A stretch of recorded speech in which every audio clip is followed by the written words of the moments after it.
Hello viewers, welcome back to my channel online classes. आज हम start कर रहे हैं 11th class political science chapter number 4। Chapter का नाम है कार्यपालिका। जैसे कि हमें पता है सरकार के 3 अंग होते हैं, उसमें से एक अंग होता है कार्यपालिका। तो हम कार्यपालिका के बारे में पढ़ेंगे और बाकी 2 अंगों के ऊपर बाकी अलग से चैप्टर बने हुए हैं, उनके बारे में भी पढ़ेंगे। चैप्टर काफ़ी इंटरेस्टिंग है और काफ़ी अच्छा है। मतलब ये ज़रूरी नहीं कि आप पॉलिटिकल से ही रिलेटेड कुछ करना चाहें तभी आपको काम आएगा। जब आप न्यूज़ वगैरह देखेंगे ना, तो आपको इन चीज़ों से जुड़ी हुई कि मंत्री परिषद क्या होती है, कौन कौन मंत्री परिषद में होता है, या फिर बहुत सारे वर्ड्स ऐसे होते हैं जो आम भाषा में कई बार समझ में नहीं आते। चैप्टर को पढ़ने के बाद आपको न्यूज़ भी समझ में आने लग जाएगी। तो चैप्टर काफ़ी इंटरेस्टिंग है। हाँ, बोरिंग है थोड़ा सा, लेकिन अच्छा है। तो पहले हम कार्यपालिका का समझते हैं कि कार्यपालिका क्या है। कार्यपालिका स्कूल के प्रशासन की तरह होती है। आप प्रिंसिपल का एग्जाम्पल याद कर सकते हैं कार्यपालिका से। जैसे हमारे स्कूल में होता है कि बहुत सारे टीचर्स होते हैं, उनका एक स्टाफ रूम होता है जिसमें वो बैठते हैं, ग्रुप मीटिंग्स वगैरह करते हैं, ठीक है, एडवाइस देते हैं एक दूसरे को। बट जो लास्ट डिसीज़न होता है वो किसका होता है? प्रिंसिपल का होता है। ठीक है, बेशक प्रिंसिपल बाकी टीचर से कह सकता है कि सब मुझे एडवाइस दो, जिसकी अच्छी लगेगी मैं एडवाइस लूँगा। बट अगर उसको किसी की एडवाइस नहीं अच्छी लगती तो लास्ट जो डिसीज़न है वो प्रिंसिपल का होता है। लेकिन फिर भी सब मिलके ही काम करते हैं। ठीक है, प्रिंसिपल सबकी एडवाइस लेते हैं। बस ऐसा ही कुछ हम अपनी विधायिका के लिए भी कह सकते हैं, कार्यपालिका के लिए भी कह सकते हैं कि इसमें बहुत सारे इम्पोर्टेंट मंत्री होते हैं, बहुत सारे नेता होते हैं जिन्हें अपना अपना रोल मिला होता है, कौन कौन सा मंत्री है। और उसमें जो मुख्य मंत्री होता है, मतलब जो सबसे ज़्यादा मुख्य होता है, इम्पोर्टेंट होता है, वो होता है प्रधानमंत्री। ठीक है, तो इससे आपको स्कूल का एग्जाम्पल याद रखना है। तो देखो, कार्यपालिका का अर्थ व्यक्तियों के उस समूह से है जो कायदे कानूनों के संगठनों में रोज़ाना लागू करते हैं। रोज़मर्रा में भी जो हमारे कायदे कानून लागू होते हैं ना, जैसे मास्क पहनने नहीं पहनने वगैरह, ये तो छोटे कानून हो गए, लेकिन बड़े बड़े भी हर तरीके के कार्यपालिका का संगठन ही बनाता है और लागू करता है। कार्यपालिका सरकार का वह अंग है जो विधायिका द्वारा स्वीकृत नीतियों और कानूनों को लागू करने के लिए जिम्मेदार है। नीति निर्माण भी यही करती है और उन्हें लागू भी करती है। नीति जैसे कि पंचवर्षीय योजना, ठीक है, टीकाकरण फ्री होगा, बच्चों के स्कूल की फ़ीस फ्री जाएगी, फ्री एजुकेशन वगैरह टाइप की जो नीतियाँ होती हैं, या जितनी भी नीतियाँ होती हैं, वो सब भी कार्यपालिका तैयार करती है। कार्यपालिका नीति निर्माण में भी भाग लेती है, नीति बनाती भी है, और जो दूसरे नीति निर्माण करते हैं उसमें भी ये भाग लेती है। कार्यपालिका का औपचारिक नाम सभी जगह अलग अलग है। सभी जगह अलग अलग कैसे? जैसे हमारे यहाँ पे कार्यपालिका को कार्यपालिका ही कहते हैं, वैसे ही कार्यपालिका मतलब वो जो एक ग्रुप है उसे हमारे यहाँ कार्यपालिका कहते हैं।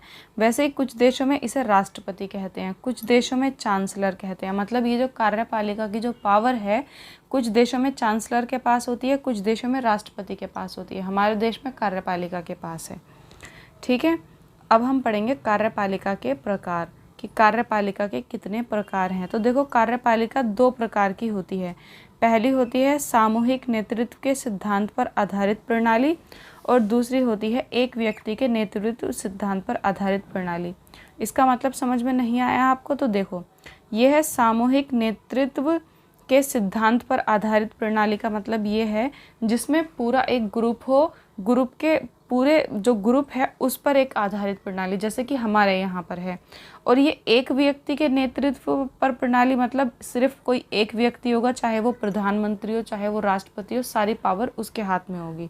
ठीक है, अब ये जो सामूहिक नेतृत्व वाली है, मतलब ग्रुप वाली प्रणाली, ये 2 प्रकार में बटी हुई होती है। ठीक है, पहली होती है संसदीय, जिसे हम कहते हैं संसदीय, मतलब दोनों ही ग्रुप वाली है, ये भी ग्रुप वाली है, ये भी संसदीय, जैसे कि हमारे देश में है भारत में, इसे संसदीय प्रणाली कहते हैं। दूसरी होती है अर्ध अध्यक्षात्मक। अर्ध अध्यक्षात्मक मतलब आधी तो संसदीय जैसी होगी और आधी अध्यक्षात्मक जैसी होगी, जैसे कि फ्रांस में है, श्रीलंका में है, इस तरह की। ठीक है, उसमें थोड़ी सी संसदीय होती है और थोड़ी सी वो वाली होती है, ये वाली, कि एक व्यक्ति के नेतृत्व पर, मतलब मिली जुली टाइप की, लेकिन आएगी वो भी इसी में। दूसरी आती है एक व्यक्ति के नेतृत्व के आधार पर प्रणाली, ये वाली, जिसमें सिर्फ एक व्यक्ति पर ही सारा का सारा जिम्मा होता है और सारी की सारी पावर भी उसी को मिलती है। इसमें सिर्फ एक ही होती है, अध्यक्षात्मक। जैसे कि अमेरिका में है, अमेरिका में एक राष्ट्रपति होता है और उसी राष्ट्रपति के हाथ में सारी पावर होती है। कि हमारे देश में राष्ट्रपति का उतना मूल्य होता है जितना कि अमेरिका में होता है? नहीं, हमारे यहाँ प्रधानमंत्री का ज़्यादा होता है। कहने के लिए राष्ट्रपति का ही पद ऊंचा है, लेकिन पावर्स प्रधानमंत्री के हाथ में होती हैं।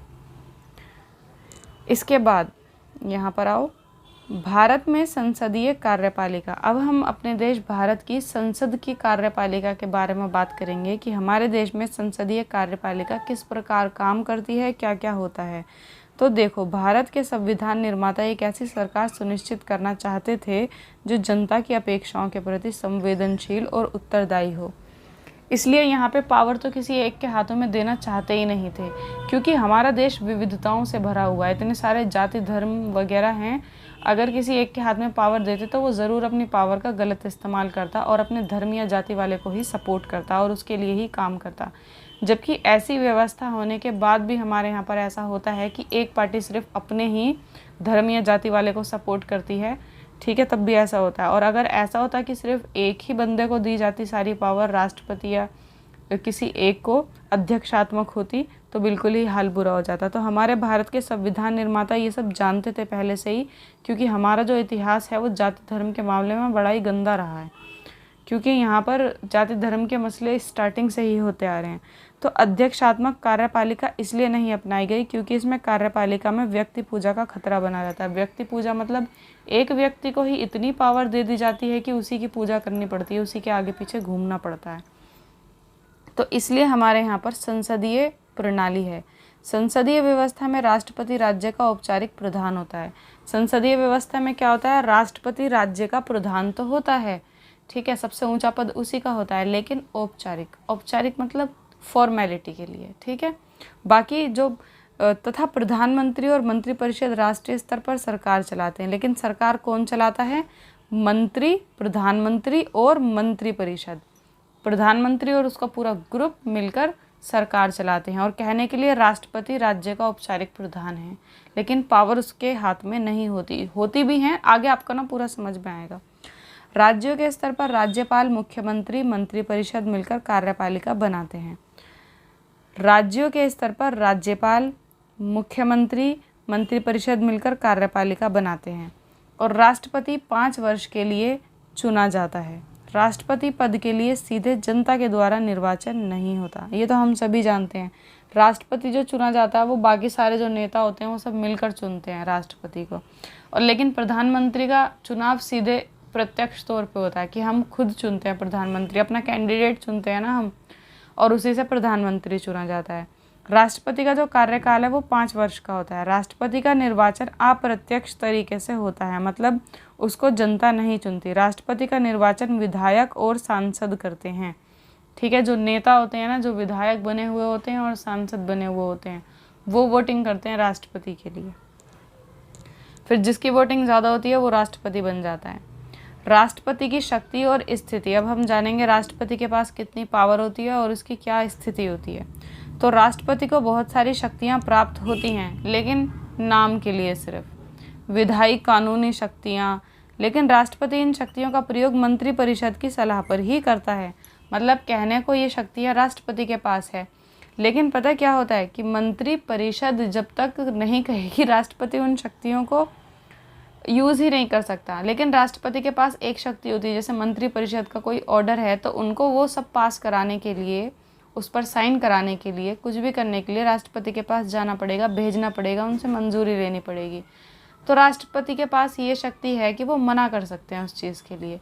लेकिन अगर वो फिर से मंत्रिपरिषद राष्ट्रपति से कहे कि नहीं, इस पर आपको साइन करने पड़ेंगे, हमने दोबारा भी डिसीज़न ले लिया, तो फिर राष्ट्रपति को साइन करने ही पड़ेंगे। मतलब राष्ट्रपति को वो फैसला मानना पड़ेगा। आप मानिए कि कहाँ की शक्ति हो गई राष्ट्रपति के पास, लेकिन सिर्फ इतना कह देना कि इस पर दोबारा विचार करना है, ये अपने आप में ही बहुत बड़ी बात है। अगर मंत्रिपरिषद कोई कानून बनाती है और उसको राष्ट्रपति के पास लागू होने के लिए भेजती है और राष्ट्रपति उस पर पुनर्विचार करने के लिए कह देता है, तो खुद में ही सोचिए कि इन सारे कामों में दोबारा पता है कितना टाइम लग जाता है। कई बार तो सरकार बदल जाती है, इतना टाइम लग जाता है पुनर्विचार करने में, क्योंकि हमारे यहाँ पे जानबूझकर इस तरीके से पूरा मामला ये क्रिएट किया गया है कि इस वाले इससे पूछो, यहाँ साइन कराओ, वहाँ साइन कराओ, बैठक करो, ये करो, वो करो, जानबूझकर, ताकि कोई भी फैसला आसानी से और जल्दबाजी में ना लिया जाए। तो अगर राष्ट्रपति ऐसा कह देता है कि पुनर्विचार कीजिए, तो पुनर्विचार करने में कई बार ऐसी स्थिति होती है कि सालों लग जाते हैं और सरकार तक बदल जाती है या राष्ट्रपति बदल जाता है, ऐसा भी हो जाता है। तो पुनर्विचार कह देना ही अपने आप में काफ़ी बड़ी बात है। तो राष्ट्रपति के पास शक्तियाँ तो होती हैं, लेकिन वो मंत्रिपरिषद के कहने पर ही काम करता है, उनकी सलाह पर ही काम करता है। लेकिन फिर भी उसके पास एक पावर तो है कि पुनर्विचार करने के लिए कह सकते हैं। अब हम आते हैं राष्ट्रपति के विशेष अधिकार कि कौन कौन से अधिकार होते हैं। तो संवैधानिक रूप से राष्ट्रपति को सभी महत्वपूर्ण मुद्दों, मंत्रिपरिषद की कार्यवाही के बारे में सूचना प्राप्त करने का अधिकार है। मतलब देश में जो कुछ भी हो रहा है, कौन सी नीतियाँ बनाई जा रही हैं, क्या हो रहा है, क्या नहीं हो रहा, हर किसी के बारे में राष्ट्रपति को जानने का अधिकार है। और कौन बताएगा? प्रधानमंत्री। प्रधानमंत्री का ये कर्तव्य होता है कि राष्ट्रपति द्वारा मांगी गई सभी सूचनाएं उसे दे। प्रधानमंत्री क्या करता है? प्रधानमंत्री सारी सूचनाएं जो भी देश में चल रहा है सब राष्ट्रपति को लिखित रूप में देते हैं। ऐसे नहीं कि कॉल पे बात कर ली, हाँ जी ये हो रहा है, ऐसे नहीं, सारे काम लिखित रूप में होता है, क्योंकि अपना फ़र्ज़ निभाना होता है ना, बताना होता है कि हमने कर दिया। राष्ट्रपति प्रधानमंत्री को पत्र लिखता है और देश की समस्याओं पर अपने विचार व्यक्त करता है, मतलब लिखित रूप में। आई होप आपको यहाँ तक क्लियर होगा। नंबर 2, राष्ट्रपति मंत्रिपरिषद की सलाह को लौटा सकता है। जैसे कि अभी मैंने बताया कि वो पुनर्विचार करने के लिए कह सकता है और उसे अपने निर्णय पर पुनर्विचार करने के लिए कह सकता है कि मुझे ये पसंद नहीं आया और आप इसे दोबारा कीजिए। लेकिन अगर मंत्रिपरिषद फिर से कहती है आके कि ये ऐसा ही रहेगा, तो फिर राष्ट्रपति को वही फैसला मानना पड़ता है। मतलब मंत्रिपरिषद के आगे राष्ट्रपति को झुकना पड़ता है एक प्रकार से। लेकिन पुनर्विचार का फैसला अपने आप में ही काफ़ी मायने रखता है, इसमें सरकारें बदल जाती हैं कई बार तो। नंबर 3, राष्ट्रपति के पास वीटो की शक्ति होती है। ये वीटो की शक्ति क्या है? मतलब जब कोई भी कानून बनता है तब राष्ट्रपति की स्वीकृति के लिए भेजा जाता है, इसे कहते हैं वीटो की शक्ति का। चाहे छोटे से छोटा, बड़े से बड़ा कोई भी कानून बन रहा होगा तो राष्ट्रपति का साइन उस पर चाहिए होंगे, मतलब राष्ट्रपति की सहमति ज़रूरी होगी। राष्ट्रपति चाहे तो उसे संसद को लौटा सकता है, मतलब उसमें अगर कोई कमी नज़र आ रही होगी तो वो फेरबदल के लिए लौटा सकता है कि इसको ठीक कीजिए। पर ये शक्ति भी सीमित है। ठीक है, क्यों सीमित है? क्योंकि अगर संसद दोबारा से वही का वही भेज देती है, दोबारा पारित कर देती है कि हमें नहीं बदलना कुछ भी, तो फिर राष्ट्रपति को उसे स्वीकृति देनी पड़ेगी। लेकिन ये सब इतना आसान नहीं होता, एक बार वापस करने पे दोबारा आने में सालों लग जाते हैं राष्ट्रपति के पास। ठीक है, तो संसदीय व्यवस्था में लोकसभा के बहुमत दल के नेता को प्रधानमंत्री के रूप में नियुक्त किया जाता है। प्रधानमंत्री कैसे चुना जाता है संसदीय व्यवस्था में? संसदीय व्यवस्था में आपको पता ही है कि बहुत सारी पार्टियां होती हैं, उसमें बहुत सारे कैंडिडेट्स होते हैं। जिसके कैंडिडेट्स ज़्यादा जीतते हैं उसको लोकसभा में ज़्यादा सीटें मिलती हैं। लोकसभा में जिसका बहुमत दल होता है, जो बहुमत दल, बहु का मतलब होता है ज़्यादा, बहुमत दल मतलब जिसको ज़्यादा सीटें मिली हैं। जैसे फ़िलहाल हमारे जो प्रधानमंत्री हैं वो नरेंद्र मोदी हैं, तो वो कौन सी सरकार से हैं? बीजेपी की सरकार से। तो बीजेपी की सरकार ने ज़्यादा सीटें हासिल की, ज़्यादा सीटें जीती। ठीक है, तो वो बहुमत वाली सरकार हो गई, वो बहुमत दल हो गया, मतलब उनके पास बाकी सारे दलों से ज़्यादा सीटें थी। तो उनका ही कोई एक नेता प्रधानमंत्री बनता, तो उन्होंने नरेंद्र मोदी जी को चुना, तो वो प्रधानमंत्री बन गए। ठीक है, तो संसदीय व्यवस्था में लोकसभा के बहुमत दल के नेता को प्रधानमंत्री के रूप में नियुक्त किया जाता है। इसलिए उसकी नियुक्ति में राष्ट्रपति के विशेषाधिकार का कोई प्रश्न ही नहीं होता। यहाँ राष्ट्रपति की ज़रूरत ही नहीं होती। इनफैक्ट मंत्रिपरिषद और प्रधानमंत्री दोनों मिलकर खुद राष्ट्रपति को चुनते हैं। लेकिन जब लोकसभा में बहुमत प्राप्त नहीं होता तब राष्ट्रपति को यह निर्णय करना पड़ता है कि वे किसे प्रधानमंत्री नियुक्त करें। अगर ऐसा हो, ऐसा भी कई बार हुआ है हमारे देश में कि किसी भी दल को बहुमत प्राप्त नहीं हुआ, मतलब किसी को 2 सीटें मिल गई, किसी को 10, किसी को 20। एक फिक्स्ड सीटें होती हैं कि इतनी सीटों से ज़्यादा होनी चाहिए, ठीक है, राज करने के लिए।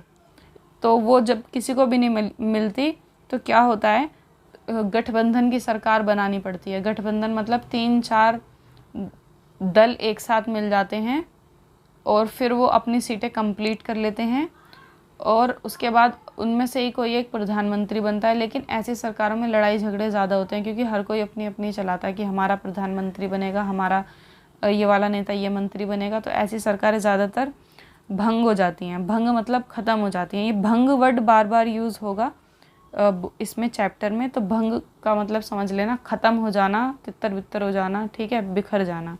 भंग मतलब एक तरीके से ख़त्म हो जाना।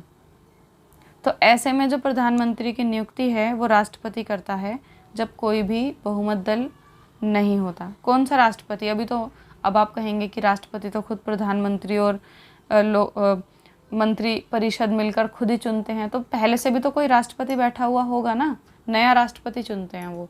तो जो राष्ट्रपति पहले से होगा वो निर्णय करेगा, ठीक है। इसके बाद हम आते हैं प्रधानमंत्री और मंत्री परिषद। प्रधानमंत्री और मंत्री परिषद आप जान गए। मंत्री परिषद पूरा एक ग्रुप होता है और प्रधानमंत्री तो आप जानते ही हैं। तो प्रधानमंत्री मंत्री परिषद का प्रधान होता है। जो मंत्री परिषद होती है पूरी एक ग्रुप होता है, उसका जो प्रधान होता है मतलब मुख्य होता है, वो कौन होता है? प्रधानमंत्री होता है। इसलिए अपने देश की सरकार का सबसे महत्वपूर्ण पदाधिकारी होता है। हमारे पूरे देश का जो सबसे इम्पोर्टेंट पर्सन और सबसे इम्पोर्टेंट सबसे ऊंचा जो अधिकार होता है, सबसे ऊंचा नहीं कह सकते, सबसे इम्पोर्टेंट, सबसे ऊंचा तो राष्ट्रपति का ही होता है, बट इम्पोर्टेंट नहीं होता। इम्पोर्टेंट और ऊंचा होने में फ़र्क है। सबसे इम्पोर्टेंट जो पदाधिकार होता है वो प्रधानमंत्री का होता है। संसदीय शासन में यह ज़रूरी है कि प्रधानमंत्री को बहुमत प्राप्त हो। अभी तो मैंने बताया कि जिस दल को बहुमत प्राप्त होता है उसका ही प्रधानमंत्री बनता है। जैसे ही प्रधानमंत्री बहुमत का समर्थन खो देता है तो वह अपना पद भी खो देता है। मतलब मान लो जिस दल से प्रधानमंत्री उठा है, अगर उसके नेता बिक जाते हैं, मतलब किसी दूसरे दल में शामिल हो जाते हैं, बिकते भी नहीं है, अपनी मर्ज़ी से किसी दूसरे दल में चले जाते हैं, तो उसके नेता कम हो जाएंगे ना खुद के, तो वो बहुमत भी खो देगा। मान लो जैसे 25 लोग थे, सब ने मिलकर सरकार बनाई, उसमें से एक प्रधानमंत्री बन गया। अब 20 लोग जो हैं वो उसमें से चले गए दूसरे दल में, तो उनके पास तो सिर्फ 5 ही बचे। तो 5 से जो है कुछ नहीं होता, बहुमत नहीं होता। तो ऐसे में क्या होता है, अगर बहुमत का समर्थन खो जाता है तो प्रधानमंत्री अपना पद भी खो देता है। मतलब फिर प्रधानमंत्री भी प्रधानमंत्री नहीं रहता, फिर कोई और प्रधानमंत्री बनेगा, जिसका बहुमत हो जाएगा वही बनेगा, ठीक है। स्वतंत्रता के बाद कई वर्षों तक कांग्रेस पार्टी का लोकसभा में बहुमत बना रहा। मतलब लगातार कांग्रेस पार्टी ही जीतती रही स्वतंत्रता के बाद, जिससे उसी का नेता प्रधानमंत्री बनता रहा। लेकिन 1989 से अनेक ऐसे अवसर आए जब लोकसभा में किसी भी दल को बहुमत नहीं मिला, ना कांग्रेस को और ना किसी और को, जिससे गठबंधन सरकार बनी। गठबंधन सरकार मतलब वही कई सारे दलों ने मिलकर सरकार बनाई, पर ऐसी सरकारें ज़्यादा चल नहीं पाती। ऐसे में लड़ाई झगड़े भी ज़्यादा होते हैं और सरकार भंग भी हो जाती है। प्रधानमंत्री तय करता है कि उसकी मंत्री परिषद में कौन कौन लोग मंत्री होंगे। पहले तो सब मिलकर प्रधानमंत्री को चुनते हैं। वैसे तो ये सारा गेम पहले से ही फिक्स्ड होता है कि कौन प्रधानमंत्री बनेगा अगर हम जीत गए, कौन शिक्षा मंत्री बनेगा, कौन कौन सा मंत्री बनेगा। लेकिन यहाँ संविधान के हिसाब से हम बात कर रहे हैं, तो पहले सारे मंत्री मिलकर प्रधानमंत्री को चुनते हैं, फिर प्रधानमंत्री सबका पद डिक्लेयर करता है कि कौन सा मंत्री मतलब कौन सा नेता कौन सा मंत्री बनेगा। तो प्रधानमंत्री विभिन्न मंत्रियों के पद स्तर को बांटता है, पदों को बांटता है, कुर्सियां बांटता है, कौन सी कुर्सी किसे मिलेगी। अब कुर्सी मिलती है वरिष्ठता के आधार पर, मतलब किसे कितना एक्सपीरियंस है, और इस आधार पर कि कौन कितना पॉपुलर है और कौन कितना किस काम को संभाल सकता है, कौन किस मामले में पॉपुलर है, उस हिसाब से कुर्सियों का बंटवारा होता है, ठीक है। इसलिए कुर्सियों की होड़ काफ़ी लगी रहती है, पदों की होड़ काफ़ी लगी रहती है। मतलब मंत्रियों के बीच में लड़ाइयाँ हो जाती हैं, गुस्सा हो जाते हैं एक दूसरे से, पार्टी छोड़ के भाग जाते हैं, क्योंकि उन्हें कोई और सा पद चाहिए होता है तो कोई और सा पद दे देते हैं। क्योंकि पदों में भी ऊंच नीच होती है, कोई पद बहुत ज़्यादा इम्पोर्टेंट होता है, किसी पद में बहुत ज़्यादा पावर होती है तो किसी पद में कम पावर होती है, लेकिन पावर सब में होती है। तो होड़ लगी रहती है इस चीज़ के लिए भी। तो मंत्रियों को उनकी वरिष्ठता और राजनीतिक महत्व के अनुसार मंत्रिमंडल का मंत्री, राज्य मंत्री या उपमंत्री बनाया जाता है। इसी तरह राज्यों में मुख्यमंत्री अपने दलीय सहयोगी दलों से मंत्री चुनते हैं। अब जैसा कि देश में होता है ना, पूरे देश के हिसाब से वैसा ही राज्यों में भी होता है। जैसे राज्यों में क्या चुने जाते हैं, मुख्यमंत्री। राज्यों में भी मंत्री परिषद होती है, और जैसे प्रधानमंत्री चुना जाता है तो राज्यों में मुख्यमंत्री चुना जाता है। जैसे पूरे देश में प्रधानमंत्री नरेंद्र मोदी, और हमारे दिल्ली में जो मुख्यमंत्री है वो अरविंद केजरीवाल। तो जैसे अरविंद केजरीवाल को जब चुना होगा और इन्होंने अपनी मंत्री परिषद चुनी होगी, तो सेम वही प्रोसेस हुआ होगा जो अभी मैंने प्रधानमंत्री के लिए समझाया, बस वो पूरे देश के स्तर पे होता है और ये राज्य के स्तर पे होता है। ठीक है। प्रधानमंत्री और सभी मंत्रियों के लिए संसद का सदस्य होना अनिवार्य है। प्रधानमंत्री और जितने भी मंत्री हैं वो सब संसद के सदस्य होने चाहिए, मतलब सांसद होने चाहिए। अगर कोई संसद का सदस्य हुए बिना ही मंत्री या प्रधानमंत्री बन जाता है तो उसे 6 महीने के भीतर ही संसद के सदस्यों के रूप में निर्वाचित होना पड़ता है, मतलब जीत के आना पड़ेगा तभी बनेगा। वैसे आमतौर पे ऐसा होता नहीं है, जीतने के बाद ही घुसते हैं संसद में, पहले से नहीं। इसके बाद मंत्रिपरिषद के सदस्यों की संख्या लोकसभा विधानसभा की कुल सदस्य संख्या के 15% से अधिक ना होगी। पहले पता है क्या होता था, मंत्रिपरिषद में बहुत सारे लोग मंत्री बन जाते थे कि किसी का भी मुंह ना फूले, कोई पार्टी छोड़ के ना भागे, तो सबको एक ना एक पद दे दिया जाता था। इससे मंत्रिपरिषद में बहुत ज़्यादा भीड़ रहने लग गई और इतने सारे लोगों को संभालना मुश्किल काम होता है। तो क्या हुआ, अब जो है, अब ये वाला रूल चलता है कि विधानसभा हो चाहे लोकसभा हो, उसकी कुल सदस्यता की संख्या, मतलब टोटल जितने होंगे उसका 15% से अधिक नहीं होने चाहिए मंत्रिपरिषद में। जैसे टोटल 415 होंगे तो 415 का 15% निकालेंगे, जितना भी निकलेगा 30, 35, 40 जो भी निकलेगा उसका 15%, वही 15% जो हैं मंत्रिपरिषद बनेंगे।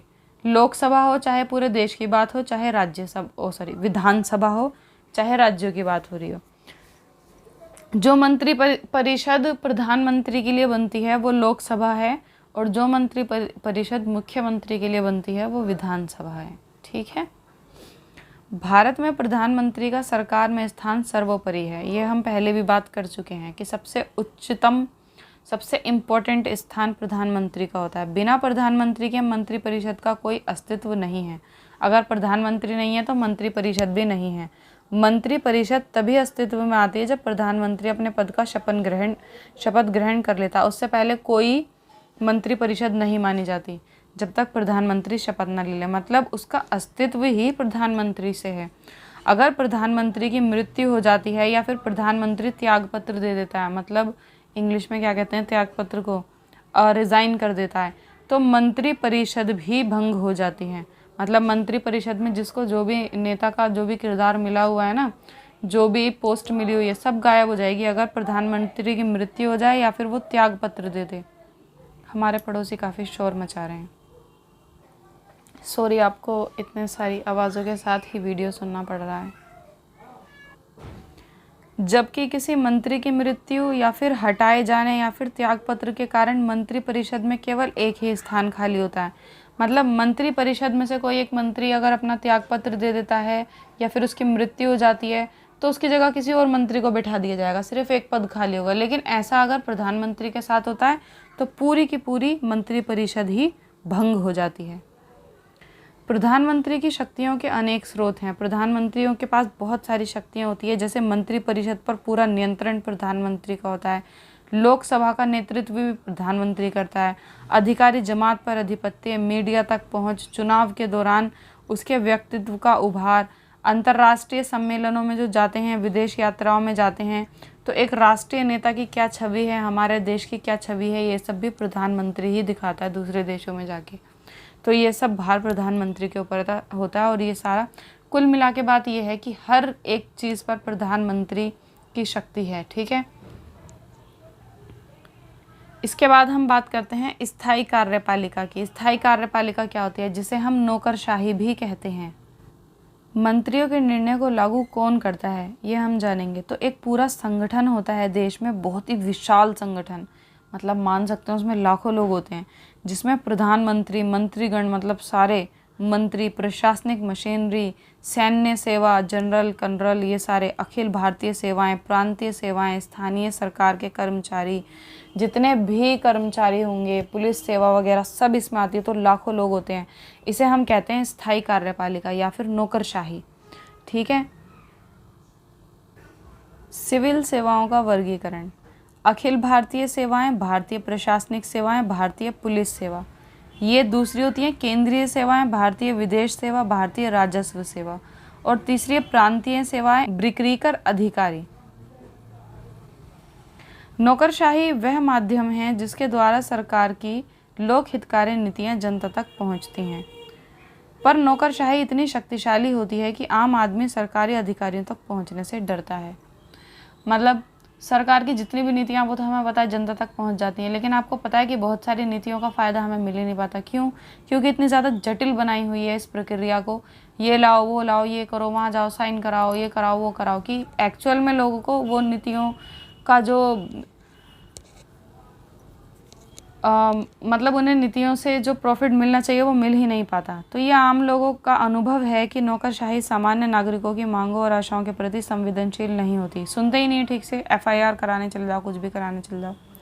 लेकिन जब लोकतांत्रिक ढंग से चुनी हुई सरकार नौकरशाही को नियंत्रित करती है, जब एक अच्छी सरकार होती है, तब इसमें से कुछ समस्याओं को प्रभावी तरीके से हल किया जा सकता है। सरकार अच्छी होती है तो नौकरशाही की ये प्रक्रिया भी बहुत अच्छे से चलती है। इसी के साथ आपको ये चैप्टर कंप्लीट हो गया है। आई होप आपको वीडियो अच्छा लगा होगा और समझ में भी आया होगा। मिलते हैं नेक्स्ट वीडियो में।